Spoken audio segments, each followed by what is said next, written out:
tous, bienvenue sur les tutos de VSB Synergie. Alors aujourd'hui nous allons aborder la notion d'assertivité.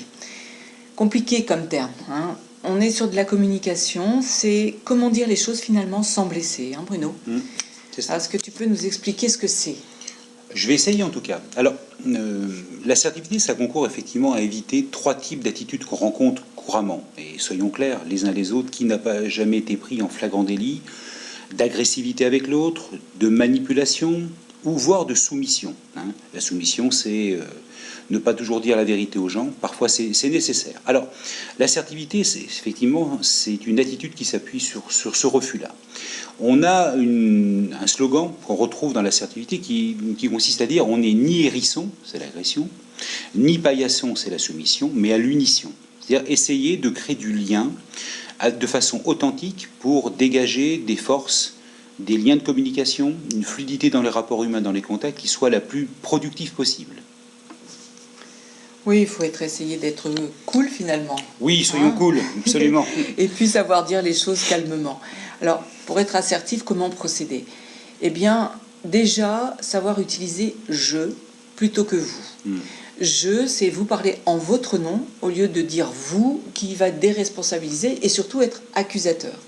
Oui, on voit souvent ça dans la société, hein. Ce que voulez-vous qu'on y fasse, c'est comme ça, c'est les règlements, on n'a rien fait. C'est une forme très perverse de déresponsabilisation. On assume quand on fait de l'assertivité, on fait ses choix. Et du coup, en parlant de son point de vue, on va également ensuite reformuler ce que l'autre nous a dit. Et là, c'est véritablement pour s'assurer qu'on ne déforme pas ses propos et que l'on va échanger sur des bonnes bases. On est bien d'accord sur le premier point. Et là, on vous renvoie au tutos sur les bonnes attitudes de communication, où on parlait de l'écoute active et notamment de l'impact d'une bonne reformulation dans la fluidité de la communication.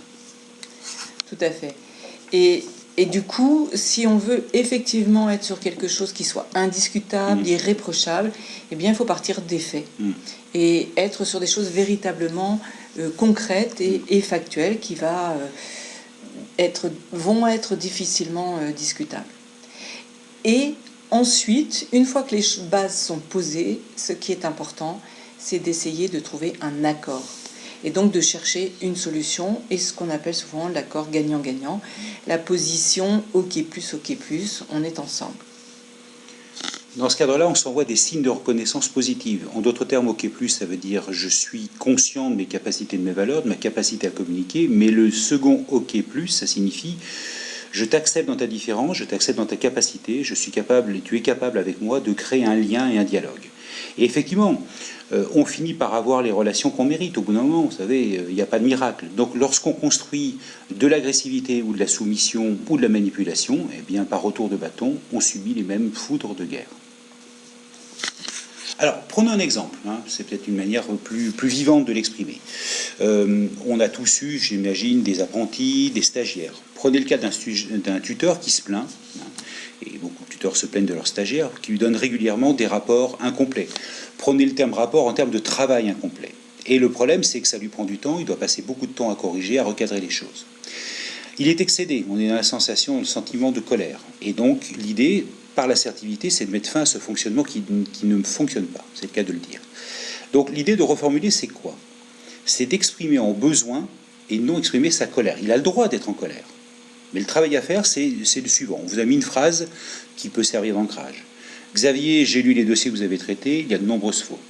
J'ai besoin de pouvoir vous faire confiance et j'aimerais ne plus passer du temps à corriger vos erreurs. On voit bien que là, on parle avec « je ». Et on n'est pas accusateur en disant « Xavier, vous êtes qu'un idiot, vous êtes toujours en train de faire des erreurs ». Là, on serait accusateur, tandis que là, on est véritablement avec le « je ».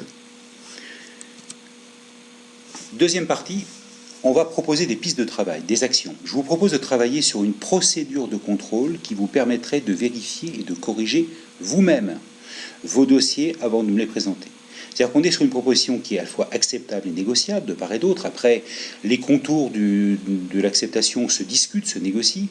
L'idée, effectivement, c'est de travailler sur des actions concrètes et qu'on n'ait pas à revenir in vitam aeternam. Partez du principe que vous êtes au 3e ou 4e recadrage sur une action comme celle-là, c'est que vous avez échoué dans votre mode de communication. Alors finalement, pour être assertif, qu'est-ce que c'est exactement ? cette condition, on va le voir. La première, c'est entretenir avec les autres des rapports fondés sur la confiance plutôt que sur la domination. Il y a bien sûr une domination de fait quand on est manager, quand on dirige une équipe. Celle-là, elle est acceptable et négociée, et pas négociable, pardon. Mais l'idée, effectivement, de la confiance, c'est que si on veut avancer, et là aussi, on vous renvoie sur les générations Y, les besoins de reconnaissance. Il est clair qu'aujourd'hui, que les rapports conflictuels ne produisent absolument rien d'intéressant au travail. Deuxièmement, ne pas se laisser marcher sur les pieds. On a vu ni paillasson. On est donc... on a sa position, on a des choses à affirmer, donc on peut effectivement les dire. On est dans l'affirmation de soi. Donc être vrai, être soi-même et ne pas dissimuler ses sentiments. Et si vous êtes en colère, vous avez le droit de dire « je suis en colère », mais pas « tu me mets en colère ». C'est la grosse différence.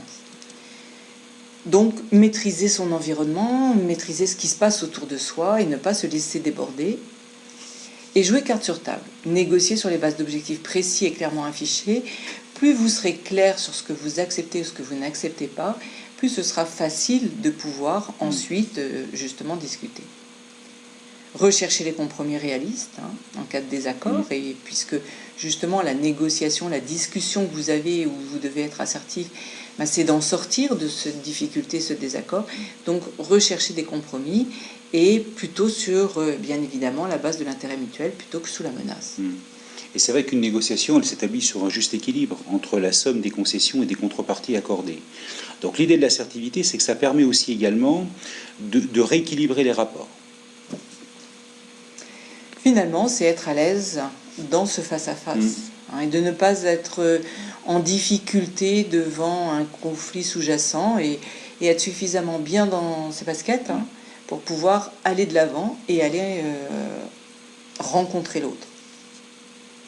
Alors si vous voulez en savoir plus et si justement vous souhaitez être plus efficace dans votre communication, plus à l'aise aussi dans les situations difficiles et créer des conditions plus propices à des échanges constructifs, eh bien écoutez, VSB Synergie est à votre disposition et nous vous invitons à nous rejoindre sur notre site. À très bientôt. Au revoir.